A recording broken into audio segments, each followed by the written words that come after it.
Right, welcome back to another video on the channel. Today's going to be my match preview for Chelsea vs Southampton Premier League game tomorrow on Saturday. Let's get into it. Start off with both teams' records. Our last five, we've won one, drew three, lost one. We've scored two, conceded two. Meanwhile, Southampton, their last five, they've won one, drew zero, conceded four. They've scored four, conceded nine. Obviously, Southampton have sacked their manager.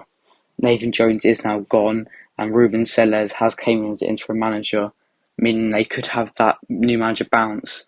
And I do think, obviously we're the clear favourites this game, we should win this game, but I wouldn't totally write Southampton off. I mean, we saw them, we know that just this season is a good example of there's no easy game in the Premier League nowadays. Look at the game at theirs earlier on in the season, we lost 2-1. So I don't think, we should take it for granted. That new manager bounce, as I said, they need a point. As you can see, they're 20th with 15 points. But, a win could get them above Bournemouth easily. But we should win. We should definitely win this. I mean, if you look at our situation in the league, we are, 3 points above Villa. Villa play at 12:30, we play at 3 o'clock. But Villa do have to play Arsenal, so I would probably say we should be clear of Villa by the end of the day. If all goes well, if all goes well, hopefully Villa will beat Arsenal, then we'll beat Southampton. We get to a bit of early team news. Obviously, the trio of Kovacic, Zakaria, and Wesley Fofana. They didn't play against Dortmund, but they're still alright. They can still play this game. Sterling and Chilwell, as long as they go through training this afternoon unscathed, they will be able to play, said Potter.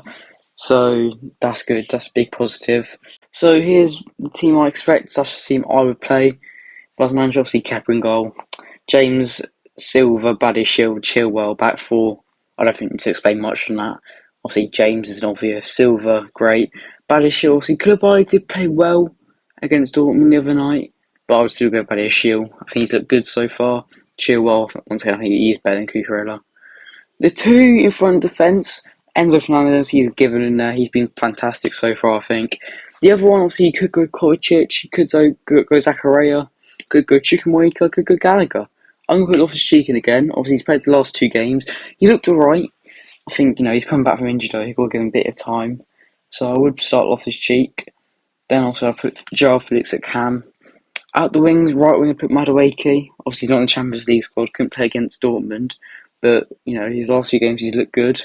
Hopefully, we can get him a bit more involved again. And same goes to left wing, I've gone Mudryk. I think, we've seen glimpses of Mudryk. We've seen glimpses of what he can do. We just need to get him involved more. We just need to give him the ball more. He needs to expose his runs in behind more. And I think, against a vulnerable defence, I think it's potentially where we could see the best of Mudryk. Up front, obviously, there's a lot of debate right now. Do you go for Fofana? Do you go Havertz? Obviously, Havertz does really struggle in that striker position. But do you want to rely on youth? Obviously, if Fofana goes and has a bad game, he's going to get a lot of criticism. I do want to see Fofana come off the bench. I do want to see Fofana play, to be honest. But I would probably start Havertz. It does seem like a type of game Havertz scoring, to be fair, so I'll start Havertz. That's it for today. Thanks for watching. Hopefully we can get the 3 points. See ya.